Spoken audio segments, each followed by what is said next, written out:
पापिनो पूजार्थे तारा में धर्म तणो दुनिया में जय जयकार कृष्ण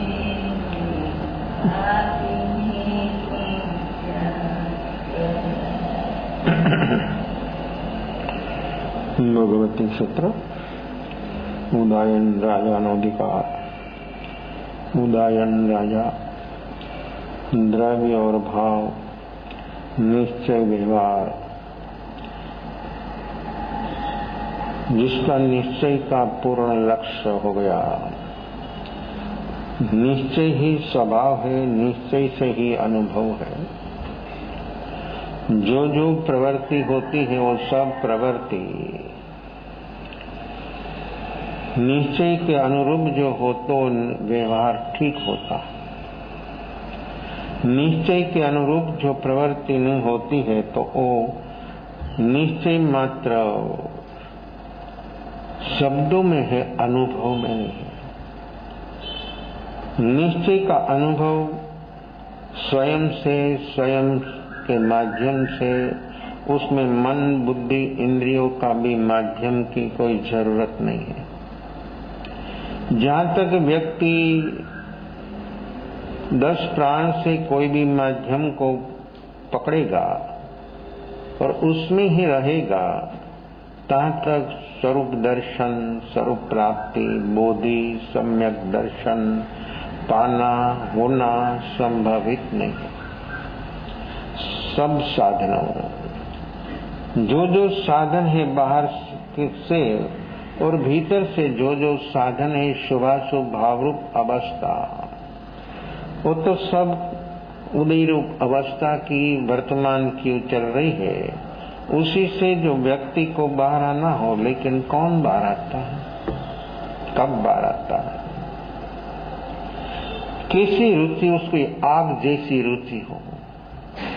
जैसे व्यक्ति 5 इंद्रियों के विषय में जो उसको संलग्न हो गया तो सब भूल जाता, शरीर को भी भूल जाता, सभी को भूल जाता। वहां भूलना नहीं होता है, भूल जाता है। और यहाँ याद करना पड़ता है, याद रहता ना। देखना याद नहीं रहता, देखो भूल जाता। क्यों? कितना प्रमाद। ये प्रमाद जो व्यक्ति 5 इंद्रियों के विषय में जो एक रूप होता है तो प्रमाद का गुणाकार होता है। उत्कृष्ट प्रमाद व्यक्ति के भीतर में हो जाता है और स्वयं को भूल। देखो प्रमाद में एक रूप हो गया, 5 इंद्रियों के विषय विकारों में एक रूप हो गया तो स्वरूप को भूल गया। और जो स्वरूप में स्थिर हो गया तो बाहर का भूल गया। आपको क्या अच्छा लगता है? बोलना नहीं, फिजूल का, बिल्कुल फिजूल का। और जो ऐसी बात हो कि हमको आत्मा चाहते हैं, हम आत्मा का लक्ष्य है और आत्मा की रुचि है, तो सचमुच व्यक्ति के भीतर में आग प्रगटती है। हाँ, आग होती है हर व्यक्ति में, क्रोध की, क्षण क्षण में। क्यों? देखो वहां सब भूल जाता है। सुनी सुनाई बात, रटी रटाई बात, सब व्यक्ति एक क्षण में ब्रेन हो। प्रत्यक्ष देखो, हर व्यक्ति की अवस्था को देखो, एक क्षण ही नहीं लगती है। तब ऐसा याद आता कि क्षमा मेरा स्वभाव है। क्रोध का निमित्त अपने सामने जब उपस्थित होता है तब व्यक्ति को कभी क्षमा मेरा स्वभाव है, क्षमा स्वरूप मैं हूं, ऐसा याद आता है? कोई नहीं बोल सकेगा क्या? और जो याद आता है तो व्यक्ति को क्रोध नहीं होता। तो आप कितने मूर्छित हो, कितने बेहोशी में जीते हो, आपको माल और बोलते कि आत्मा चाहिए। कैसे आत्मा मिलेगा? संभवित नहीं कभी। उसके अनुरूप जब तक वहां एक कदम भी नहीं उठता उसकी दिशा में, तहां तक व्यक्ति मंजिल की बात कर रहा है तो मंजिल कैसे मिले? जहां तक व्यक्ति की इतनी वर्तमान अवस्था राग द्वेष का द्वंद ही द्वंद भीतर में 24 घंटा जहां चलता है, वहां अपनी चेतना कितनी मूर्छित है और मूर्छित ही व्यक्ति बना रहा है। उसका काम, उसकी प्रवृत्ति, उसका जो सारा 3 योग, उस सारी मूर्छा को बढ़ाने का है, बेहोशी को बढ़ाने का उसका काम है। होश को बढ़ाने का कोई काम नहीं है। इसलिए तो जागरण, देखना, सतत एक क्षण दो क्षण देखता फिर क्यों भाग जाता है? हर व्यक्ति की हालत ऐसी है। क्यों? देखो, जागरण का अभाव, प्रमाद, कोई भी जगह से, कोई भी का भूत का भावी का वर्तमान में कोई निमित्त अपने सामने आ गया तो निमित्त को पकड़ लेगा। व्यक्ति के भीतर में क्या हाल होगा, कैसा होगा? जिसके भीतर जो स्वरूप की ऐसी रुचि और लगन, आग जैसी रुचि जहां तक नहीं होती है तहां तक हाँ सुबह सुबह होता है, उसी से आगे बढ़ा और बोधि प्राप्त हुआ और हो सकता है, ऐसी कोई संभावना नहीं। संभावना तो बहुत बड़ी लेकर आए हैं, लेकिन वो सारी संभावना चौपट कर दिया है। अपनी वृत्तियों, अपनी तृष्णा, अपनी संगना, अपनी वासना, अपनी लालसा, अपनी तृष्णा, अपने भीतर में चलता हुआ तेजो द्वेष, भीतर में हर हालत में, हर संयोग में व्यक्ति को द्वेष ही द्वेष, द्वेष ही द्वेष, जहाँ वस्तु हो के, व्यक्ति हो के, क्षेत्र हो के, समय हो, किसी भी निमित्त की और अपना जो द्वेष होगा तो अपनी आत्मा को अनुभव करना कभी संभवित नहीं। ऐसी सरलता, सब सरलता, ऐसे संभाव, जब व्यक्ति में ऐसी सहज सरलता, स्वभाव रूप सरलता जब आती है तब व्यक्ति सब पापों से मुक्त हो जाता। छोड़ना नहीं है, छूट जाता, लेकिन उसको तो ऐसा पकड़ा रखा है कि कभी छोड़ना ही नहीं है। इतनी और पाप को जब इतना पकड़ा है तो निश्चित है कि बेहोश है, और बेहोशी में ऐसा काम होता। होश होता तो काम नहीं होता। होश जिसके भीतर जो जिस प्रकार का होश चाहिए, वो होश व्यक्ति के भीतर में जो हर हालत में, हर संयोग में रहता है तो कुदरत को अधीन हो जाता है और अस्तित्व उसके पर अन्नाधार बरसता है और अस्तित्व का पूर्ण उसको सहयोग और सहकार मिलता है। आपको कहाँ चाहिए? आपके तो चाहिए किसका सहकार? किसका सहकार मांगते हो? किसका सहकार, किसका सहारे से आप जी रहे हो? वस्तु से, व्यक्ति से, पैसा से, वो आपका सहारा है, वो आपका माध्यम है। आपका माध्यम आत्मा नहीं है। अपने भीतर में कभी ऐसी रुचि लगन भीतर में प्रकट नहीं हुई है तो कैसे? तो ऐसी सहज समता जिसके भीतर प्रकट हो जाती है, वो व्यक्ति के भीतर में कोई नेगेटिव आती नहीं, आने का बंद हो गया। आप क्या काम करते हैं? आप कोई भी जगह पर जलाओ, उसमें फिर कुछ भी डालो, बहुत बहुत प्रकार के शस्त्र है। एक धार होती है, 2 होती है, 3 होती है, 4 होती है, 6 होती है, 8 होती है, 10 भी होती है। अग्नि 10 धारा शस्त्र है, 10 दिशा है। कोई अग्नि जलाया और 10 दिशाओं में से कोई भी व्यक्ति उसमें कुछ भी डालेगा तो जल जाएगा। इसलिए अग्नि 10 धारा शस्त्र है। ये 10 धारा शस्त्र अग्नि किसी को भी जला देते हैं। ऐसे अपने भीतर में जब व्यक्ति को एक जागरण साक्षी भाव, जब होश प्रकट हुआ, तब व्यक्ति का उपयोग व्यक्ति का उदय योग संयोग से अलग होगा। वो उपयोग है आनंद धारा शस्त्र। अग्नि सिर्फ वस्तु को जलाती है, पुद्गल को जलाती है, लेकिन उसमें भी जो अपना द्रव्य कर्म है वो पुद्गल है, उसको अग्नि नहीं जला सकती। देखो क्या समझना, अग्नि पुद्गल को जला देती है, लेकिन अपना द्रव्य कर्म, हर जीव के साथ द्रव्य कर्म है, वो द्रव्य कर्म को अग्नि नहीं जला सकती। क्यों? दुनिया की कोई भी अग्नि, कोई भी हीट, 100, 200, 500, 1000, 1500, 25,000 लाख गुणी हीट हो तो भी कैसा होता है? बाहर की अग्नि वस्तु पुद्गल, स्थूल पुद्गल को जला देती है। कर्म, अपना द्रव्य कर्म हर जीव के साथ है, वो सब पुद्गल है, वो कौन जलाएगा? कैसे जलेगा? हाँ, आत्मा चल बसती है, शरीर को जला देते लोग, कर्म नहीं जलता। क्यों? और कर्म को जलाने के लिए व्यक्ति कभी तैयार हुआ नहीं। जलता है, वो भी जल जाता है, जो जो चीज है वो उसका सब उपाय होता है, जो जो कारण है उसका कार्य भी होता है, और जैसा कारण वैसा कार्य भी होता है। तो अपने भीतर में जो द्रव्य कर्म पुद्गल रूप है वो इतना ठोस है तो पुद्गल। घास की भी अग्नि होती है, कोई घास पड़ा है उसमें जला दिया तो कितना जल्दी से जल जाता और जल्दी से बुझ जाता। घास से कोई रसोई नहीं होती है, और घास में कोई लोहा कोई मेटल पिघलती नहीं। चाहे इतना घास लगा दो, टन बंद घास चला दो तो भी उसी से लोहा पिघलता नहीं, कोई भी मेटल। 1500 2000 डिग्री की जो हीट होती है, टाटा की जो भट्टी है 24 घंटा चलती है, उसमें टन बंद लोहा आता है, खदान से आता है, उसमें डाल देते हैं इसकी साथ ही साथ एक साथ, और उसमें इतनी हीट है 1500 2000 3000 डिग्री की, तो उसमें से मिट्टी अलग हो जाती है, लोहा अलग हो जाता, लोहा पिघल कर बाहर निकलने लग जाता। लोहा पिघल कर बाहर बहने लग जाता है। कैसा? ऐसी अवस्था कैसे हो जाती है? जो व्यक्ति की वर्तमान अवस्था है लोहा इतनी हीट से पिघल कर सोना भी खदान से निकलता है, तो उसमें मिट्टी ही मिट्टी होती है। जब वो खदान से निकलता और देखते हैं कोई वो मिट्टी को, तो कोई बोल नहीं सकता कि सोना है। लेकिन जब रिफाइनरी प्रयोग में जाता है, उसकी हीट भी 1500 2000 2500 डिग्री की जब हीट होती है उसमें डालते, तो उस मिट्टी और सोना अलग हो जाता। सब मेटल, कोई भी मेटल हो, कोई भी खनिज पदार्थ हो, जमीन से कीमती से कीमती चीज जमीन से बाहर आती। सब्जी और अन्न भी जमीन से मिलता है, डायमंड भी देखो, डायमंड भी जमीन से बाहर आता।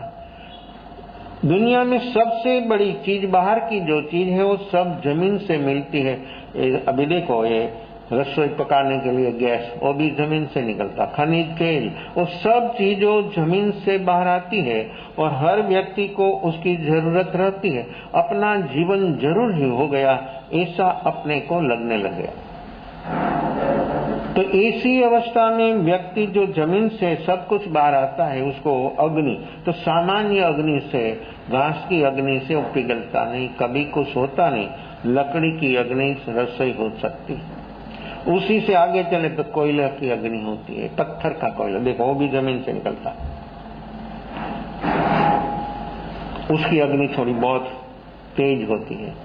उसी से भी जब इलेक्ट्रिक भट्टी होती है उसमें कुछ भी डालो तो सब हो जाता, लेकिन उसी से भी ज्यादा हीट है एटम। एटम की हीट इतनी है और इतनी क्षमता है उसकी कि लाखों करोड़ों मील तक कोई भी चीज हो, जीव सृष्टि मात्र समाप्त हो जाती है। लेकिन अपने भीतर जीवों का शरीर खत्म हो जाता है, जीव के साथ रहा हुआ कर्म वो हीट से भी, हाइड्रोजन न्यूट्रॉन बम जो बनाया है अभी, जिन पास है, कोई भी जगह पर 1 2 3 का प्रयोग होए तो सारी दुनिया जीव सृष्टि मात्र समाप्त हो जाए, लेकिन कर्म नहीं जलता। तो कर्म क्या है? कर्म है पुद्गल, क्यों नहीं जलता है? तो उसको जलाने की विधि भगवान महावीर ने दिखाई है, इतनी जबरदस्त, इतनी सुंदर विधि कि शरीर को कुछ नहीं होए, मन को, बाजू में वाले को, किसी को कोई तकलीफ नहीं, और सीधा डायरेक्ट भीतर में कर्म जल जाता। कैसा उपयोग, कैसा प्रयोग है? और खुद भगवान महावीर ने उनके जीवन में 12.5 साल तक प्रैक्टिकल किया है। 12.5 साल तक, 1 2 वर्ष नहीं, 12.5 साल तक दिन रात वही काम किया, और उसके जीवन में जो सारा कर्म था वो देखो, ऐसा प्रयोग, ऐसा उनके जीवन में प्रैक्टिकल। तो एक आत्मा धीरे धीरे जैसी जैसी उसके भीतर में एक जागरण साक्षी भाव की हीट प्रकट होती है, ऐसे ऐसे उसके जीवन में भीतर में रहा हुआ कर्म द्रव्य कर्म जो है उसका उपसंशय हो जाता, किसी को कोई तकलीफ नहीं। और सपक श्रेणी शुक्ल ध्यान, देखो ध्यान वो अग्नि है, ध्यान वो जबरदस्त अग्नि है और किसी को परितापना नहीं। कोई त्रस स्थावर सूक्ष्म कोई भी जीवों को दुनिया में किसी से कोई तकलीफ नहीं होती है, शुक्ल ध्यान की अग्नि शरीर को भी नहीं होती है, मन कोई तकलीफ किसी को नहीं। और सीधा डायरेक्ट जो सत्ता में पड़ा हुआ अपनी पास जो कर्म है वो कर्म ही जलता है। कैसा उपाय है? उसका नाम है निर्वद्य। ये निर्वद्य उपाय कैसा उपाय? सावध्य तो सब जगह पर चलता है, निर्वद्य ने सारी हिंसा से सारा पापों से मुक्त हो जाना, वो है निर्वद्य अवस्था अपनी वर्तमान की। मन वाणी शरीर सब अपना सावध्य है। क्यों? वो तो जड़ है, वो क्यों सावध्य है? और निर्वद्य हो जाता अपना तीन योग मन वाणी शरीर ये जड़ है, ऐसा टेन जैसा, बस उसमें कुछ है नहीं, तो वो निर्वद्य सावध्य क्यों हो जाता है? निर्वद्य ने सावध्य, सावध्य ने पापकारी योग, निर्वद्य ने पाप से नहीं, पापों का कारण से मुक्ति। कैसा काम है? कितना जबरदस्त काम है और कितना निर्दोष उपयोग। निर्दोष ये प्रयोग प्रैक्टिकल तो भगवान महावीर की जो अहिंसा, उसका जो सत्य, उसका अचौर्य, जो उसने जीवन में अनुभव किया है वो इतना सघन है और उसका उस सभी से सावध्य अवस्था से ऊपर उठने का जो प्रयोग है वो भी निर्वद्य। निर्वद्य से निर्वद्य होता है, सावध्य से निर्वद्य कोई नहीं होता, हो ही नहीं सकता। जब व्यक्ति के भीतर में निर्वद्य हो गया, भीतर से आश्रव का कारण जिसका छूट गया, आश्रव के कारणों से जो व्यक्ति मुक्त हो गया वो निर्वद्य है। उसके योग से कभी कोई सावध्य कार्य नहीं होता। लोग बोलते आरम माँ परिग्रह, लेकिन अपने भीतर ही सब भरा है। माँ आरंभ और महापरिग्रह वो सब अपने भीतर है, बाहर में तो बहुत लिमिटेड है, लेकिन व्यक्ति के भीतर में जहाँ ये प्रकृति का साम्राज्य है वहाँ पर व्यक्ति निर्वद्य नहीं हो सकती है। निर्वद्य जिसको होना है उसको व्यक्ति को वर्तमान में निजी काम, स्वयं का काम, ये मेरा काम है, एक काम करने के लिए व्यक्ति को वर्तमान में ऐसा तैयार होना पड़ेगा। तो सावध्य योग अहिंसा, निर्वद्य अहिंसा। तो अहिंसा अपना स्वभाव है, क्षमा अपना स्वभाव है, सत्य अपना स्वभाव है, अचौर्य अपना स्वभाव है, ब्रह्म अपना स्वभाव है। हर अपनी जो स्वभाव की चीज है वो अपने को तभी टच होगा जब व्यक्ति वर्तमान में निर्वद्य होगा तभी। जहां तक सावध्य, तो सावध्य इसलिए उसके साथ राग द्वेष चल रहा है और राग द्वेष के साथ अपना मन का कनेक्शन है। सावध्य आप कुछ नहीं करे बाहर से, कर्म का संबंध प्रवृत्तियों के साथ नहीं है, निवृत्ति के साथ नहीं है। कर्म का संबंध है व्यक्ति की वर्तमान भीतर की प्रणति, उसका परिणाम। वो परिणाम किस प्रकार का है? जो मन से कर्म होता है तो मन बिना का जीव बहुत अनंत है, तो उसको कर्म होवे नहीं, ऐसा तो नहीं है। तो सूक्ष्म निगोज से लेकर सब जीवों चतुर्गति में जो जीव सभी को परिणाम है। और आप बोलते भी हैं, सुनते भी हैं, कभी पढ़ते, लेकिन उपयोग लगाना वो तो अपने जीरो पर है। उपयोग का काम करना, उपयोग मिला है सर्वोपरि, लेकिन उसका काम करने के लिए व्यक्ति कभी सीखा नहीं होगा। उसको जिसके भीतर में वो जागरण साक्षी भाव प्रकट होगा उसके जीवन में वो काम होगा। दूसरे के जीवन में ये काम होना कभी संभवित नहीं है। तो ये जो मन की घट की, ज्ञानी जो होता है मन की भी बात जानता है, घट की भी बात जानता है। तो मन तो समझे कि जिसको संगनी पतंगरी जो जीव है उसको मन होता है, संगनी जीव नहीं है उसको मन नहीं है। तो मन बिना का जीव कितना है? मन वाला जीव અને મનુષ્ય, સંઘની તિર્યન, નારક और देव। मनुष्य हरदम संख्याता, नारक हरदम असंख्याता, देव हरदम असंख्याता और तिर्यन भी असंख्याता। अनंत कोई नहीं है। निगोद कितना? अनंत। अनंत नहीं, अनंत अनंत। आप जितना अनंत बोल सको ना, उसी से भी अनंत। एक सांस आप अनंत अनंत अनंत कहां तक बोल सकते हैं? एक सांस से। उसी से भी अनंत अनंत जीवो है निगोद का। कितना जीव? और फिर 5 स्थावर, पृथ्वी, पानी, अग्नि, वायु, वनस्पति। तो एक वनस्पति थूल, सूक्ष्म निगोद तो अपने देखने में नहीं आता, उस शरीर भी नहीं देखने में आता। यहां भी भरा है। अपना शरीर का कान का छिद्र है, नाक का छिद्र है, उसमें भी सूक्ष्म निगोद का जीव है। इतनी जगह भी छुट्टी नहीं है। तो हम तो देख नहीं सकते। क्यों? अपना देखने की क्षमता आंख की नहीं है। तो वनस्पति, थावर, थूल अपने सामने देखने में आता है। एक बाजू 23 दंडक, दंडक 24 है। दंडक और कर्म के अनुरूप व्यक्ति को चतुर्गति में दंड मिलता है, उसका नाम है दंड। दंड ने शिक्षा। कोई भी गुनाह किया, कोई भी अपराध किया तो व्यक्ति को दंड मिलता है, शिक्षा मिलती है। और 12 व्रत जो है आप लोगों का श्रावक का, उसमें भी 5 अणुव्रत, 3 गुण व्रत और 4 शिक्षा व्रत। शिक्षा व्रत से शिक्षा दिया जाता है। कोई भी गलती हुई अनुष्ठान में तो वो 4 व्रतों से उसको शिक्षा दिया जाता है, उसका इसलिए उसका नाम है शिक्षा व्रत। तो यहाँ शिक्षा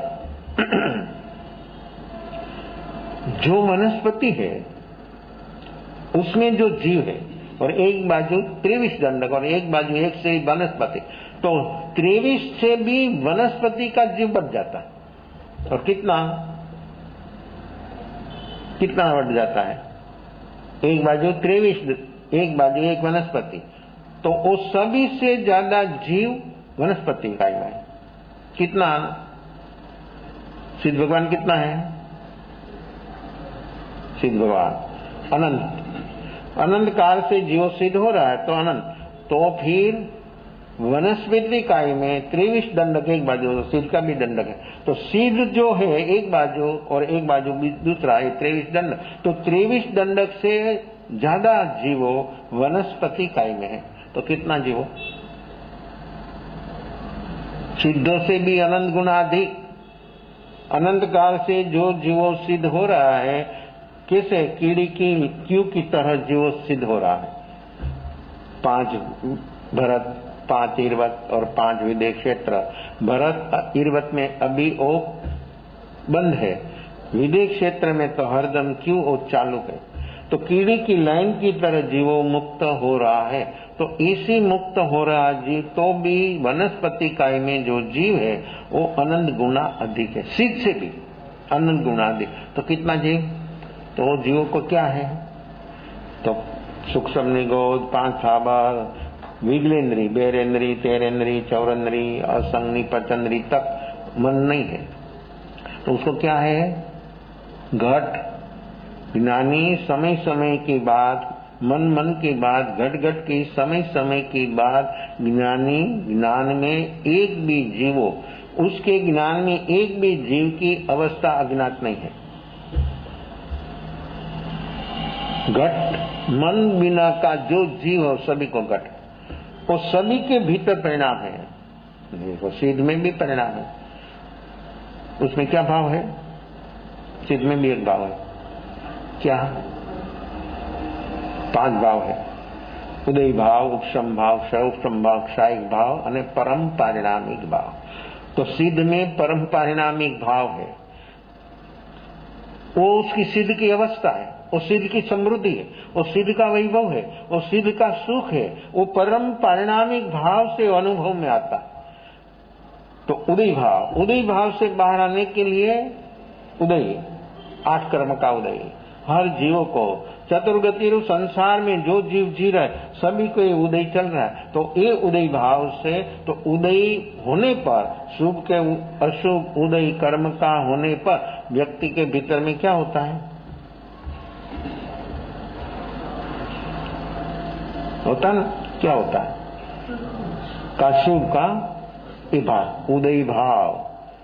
उदय भाव में व्यक्ति को शुभ उदय हो कि अशुभ उदय हो, उसमें भाव होता है। तो एक उदय भाव से बाहर आने के लिए दूसरी चीज दिखाई। क्या चीज है? देखो, ज्ञानी पुरुषों का उपाय कैसा है, कितना निर्वध्य, कितना अद्भुत, कितना अपूर्व।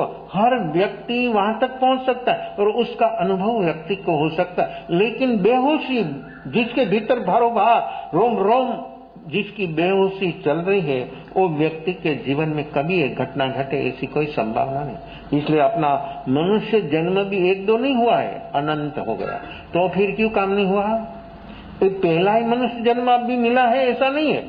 भूतकाल में अनंत जन्म मिल गया, ज्ञानी को भी सुन लिया, तो भी जीव ने कभी सत की आराधना किया नहीं, सत को श्रद्धा नहीं, सत का अनुभव हुआ नहीं।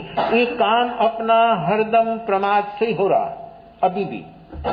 आप सुनो, सुनने से काम, हाँ सुनने से इतना होगा कि ये मेरा स्वरूप ऐसा है, मेरी आत्मा की चीज ऐसी है। आपको बुद्धि के तल से मालूम होगा कि मेरी पास ऐसी चीज है, लेकिन अनुभव किसको होगा? इस सुनने से, मानने से, पढ़ने से, लिखने से अनुभव होगा नहीं, कभी नहीं होगा। हाँ, अनुभव करना तो करो प्रैक्टिकल। जो प्रैक्टिकल होगा उसके जीवन में कोई व्यक्ति वो अनुभव तक पहुंच सकती है। तो अपने को अपना अनुभव करना है, तो अनुभव करने के लिए व्यक्ति ज्ञान, ये ज्ञान कैसा है और ज्ञान में कैसी कैसी अवस्थाएं चलती है, जहां तक व्यक्ति ज्ञान स्वरूप आत्मा, तो उपयोग अनंत धारा शस्त्र है। एक क्षण में मन, वाणी और शरीर जो काम करते हैं उसमें मन 9 सेकंड लगती है, वाणी को भी मिनट सेकंड लगती है, दूसरा काम जो हो उसमें व्यक्ति को मिनट लगती है। अपना युग का कार्य, मन का, वाणी का और शरीर का, उसमें सेकंड, मिनट, घंटों भी लगता है। उपयोग का जो काम है उसमें क्षण लगती है। एक क्षण में जब उपयोग पूर्ण हो जाता है तब व्यक्ति, समस्त विश्व उसके सामने, कितना जीव, अनंत अनंत जीव, तो उसका मन मन की घट घट की बात कैसे जाने? तो देखो ये उपयोग का सामर्थ्य। तो उपयोग का उपयोग हमने कभी किया नहीं, उपयोग अपना उपयोग नहीं करने से अज्ञान रूप हो गया। बेहोशी कैसा काम कर रहा है और बेहोशी से कैसा नुकसान अपना हो रहा है, वो व्यक्ति कभी देखा नहीं और देखने के लिए व्यक्ति कभी तैयार नहीं हुआ। तो ये उपयोग जो जागेगा तो ये काम होगा। तो ये उदय भाव से बाहर आने के लिए क्षयोपशम, जो उदय रूप वर्तमान अवस्था चल रही है उसका क्षयोपशम होना कैसे हो? वो तो चल रहा है, आप देखो न देखो, महसूस करो न करो, वो तो हर जीवों को कंटिन्यूस उदय जा रहा है। उसका क्षयोपशम करना कैसे करें, कैसे हो? चल रहा है। आप मानो तो भी चलेगा, नहीं मानो तो भी चलेगा, स्वीकारो तो चलेगा, नहीं स्वीकारो तो, वो तो चल रहा है। उसी से हमको बाहर आना है। ये उपाय दिखाया, क्षयोपशम, उपशम और क्षय, ये 3। उदय भाव से अपने को, अपना उदय भाव से बाहर आने के लिए ये प्रयोग है, क्षयोपशम, उपशम और क्षय। ये 3 अवस्था है, जगन्य, मध्यम और उत्कृष्ट। जगन्य क्षयोपशम, उपशम मध्यम और क्षायक उत्कृष्ट। एक क्षायक तक जो पहुंचता है तो व्यक्ति को क्या उपलब्धि होती है? लेकिन ये क्षयोपशम कैसे हो और कैसा? वर्तमान जो कर्म है वो कर्म का क्षयोपशम होने पर अपना काम होगा। ये मूर्छित अवस्था में तो कुछ होना संभवित नहीं। कापी जो व्यक्ति को जागरण, साक्षी भाव, ये देखने का अभ्यास जिसको हो, वो व्यक्ति जल्दी से जल्दी उसके भीतर में एक क्षयोपशम। तो कैसे क्षयोपशम हो? अपनी सामने कर्म के उदय के अनुरूप निमित्त आते हैं, आप नहीं रुक सकते। कर्म का उदय को भी आप नहीं रुक सकते, निमित्त को भी नहीं रुक सकते। आप बाहर से कुछ, आपके पास साधन क्या, ज्यादा से ज्यादा मन और बुद्धि, वो तो आवरण रूप है, राग द्वेष से दूषित हुआ है, वो क्या काम करेगा? इसलिए तो देखो, देखने से भी आश्रय होता है, सुनने से भी होता, सभी से। क्यों? उसका कनेक्शन जो है राग द्वेष के साथ, वो कनेक्शन कभी छूटा नहीं, ये छूटेगा क्षयोपशम से। तो निमित्त के अनुरूप, कर्म के उदय रूप निमित्त अपने सामने आया, खड़ा हुआ, उस समय अपना क्या हाल होता है, अपना मन की क्या अवस्था होती है? मैं बोलता हूं जागरण साक्षी भाव है, देखना देखना, लेकिन लोग देखते नहीं, क्षण दो क्षण देखते हैं, भूल जाते। कैसे होगा काम? वो कंटिन्यू चल रहा है, कंटिन्यूस, एक क्षण के लिए विराम नहीं। शरीर की कोई भी अवस्था हो, मन की कोई भी अवस्था हो, बाहर की कोई भी अवस्था हो, माहौल किसी भी प्रकार का, उदय एक क्षण के लिए रुकता नहीं। जन्म हो तो भी, मृत्यु हो तो भी, शादी विवाह हो तो भी, आप कोई भी फंक्शन में कोई भी जगह पर आप शामिल हो, लेकिन उदय कभी रुकता नहीं, कभी नहीं रुका। हाँ, रुक सकता है क्षयोपशम, उपशम और क्षय, ये तीन प्रकार का पुरुषार्थ। आप कोई भी जगह पर हो, दिवस हो, रात हो, बच्चा हो, बूढ़ा हो, जीव जीव है, सभी जीवों में एक क्यों, उदय की क्यों चल रही है, उससे हमको बाहर आना है। कैसे आए? हमने क्या उपाय किया अभी तक? इतना जीवन में अपना पास हो गया, और व्यक्ति बोलता है कि बुढ़ापा में करे, क्या बुढ़ापा में खास करेगा? बैठने की क्षमता नहीं, बोलने की क्षमता नहीं, सुनने की क्षमता नहीं, हाय हाय करता है व्यक्ति आर्त रुद्र ध्यान में, वो क्या काम कर सकता है? और जीवन भर बेहोशी में वही चल रहा है, आर्त रुद्र ध्यान। धर्म ध्यान का तो नामो निशान नहीं है। और जो धर्म, स्वभाव रूप धर्म जो व्यक्ति को टच हो जाता, तो व्यक्ति वहां के वहां बदल जाता। धर्म वो भीतर का बदलाव है, बाहर का बदलाव तो बहुत आसान है, और हर व्यक्ति सब कुछ बदल देता है, भाषा, खानी पीनी, ड्रेस, सब कुछ बदल देता है, शरीर को भी प्लास्टिक सर्जरी से बदल देता है, लेकिन परिणाम कौन बदलेगा? प्लास्टिक सर्जरी करो आप तो बदल जाएगा, अपना फेस बदल जाएगा, पुराना दिखा, और ऐसा सर्जरी कियाने के बाद दूसरों को, आपको मित्रों को सामने आ तो आप मित्र भी नहीं पहचानेगा, हो सकता है, लेकिन आपका परिणाम, उसका क्षयोपशम उपशम कौन कराएगा? विशिष्ट कराएगा, हस्बैंड कराएगा, बाप बेटा, बाप बेटी, कौन कराएगा? रिलेशन अपना नजदीक से नजदीक, मन बुद्धि शरीर कौन कराएगा? तो आप क्या आपका मानते हैं, किसको आपका मानते हो? ये उदय भाव है। ये सारा संसार जो है, चतुर्गति रूप संसार, ये सब उदय भाव है। इस संयोग से इकट्ठा हुआ है, संयोग पूरा सब बिखर जाएगा, सब चला जाएगा। कैसी कैसी अवस्था है? तो फिर व्यक्ति के भीतर देखो, बेहोशी, ये बेहोशी से मानता, ओ मैं, ओ मेरा, ए मैं, ये माला चलती, ये रटन चोट, जैसे उदय भाव कंटिन्यू चलता है, ऐसे व्यक्ति के भीतर में बेहोशी के सद्भाव से व्यक्ति को वही चलता है, मैं मेरा, वो नहीं भूलता है, देखना भूल जाता है। देखना तो एक क्षण दो क्षण बस काफी हो गया, तीसरी क्षण उसका मन कहाँ पहुंच जाएगा खुद को भी खबर नहीं रहती है। देखो ये बेहोशी, तो ये उपक्षयोपशम, उपशम और क्षय, उदय भाव से बाहर आने के लिए व्यक्ति को ये तीन पुरुषार्थ दिखाया। तो हम ये तीन से कौन सा पुरुषार्थ करते हैं? जगन्य पुरुषार्थ क्षयोपशम, मध्यम उपशम और उत्कृष्ट क्षय। जगन्य में क्षयोपशम समकृत, मध्यम में उपशम और उत्कृष्ट में क्षय। जैसा पुरुषार्थ ऐसा परिणाम, सामने दूसरी क्षण नहीं। धर्म तो अभी और यहाँ वही क्षण पर होता है। धर्म कभी उधार नहीं, अध्यार नहीं, उधार और अध्यार होगा वो सब कर्म होगा, ये सब बाहर की चीज होगी, स्वभाव की चीज अपनी चीज। धर्म वो तो स्वभाव है, वो तो उसका परिणाम अभी और यहाँ। निमित्त आया, फील नहीं हुआ, तो क्षमा दूसरी क्षण होती है, 1 घंटे के बाद होती है। कब होती है क्षमा? कब होती है? फील नहीं हुआ, निमित्त आया किसी भी प्रकार का, व्यक्ति को फील नहीं हुआ, तो उसको वो क्षमा का अनुभव कब होगा? कितना समय पर होगा?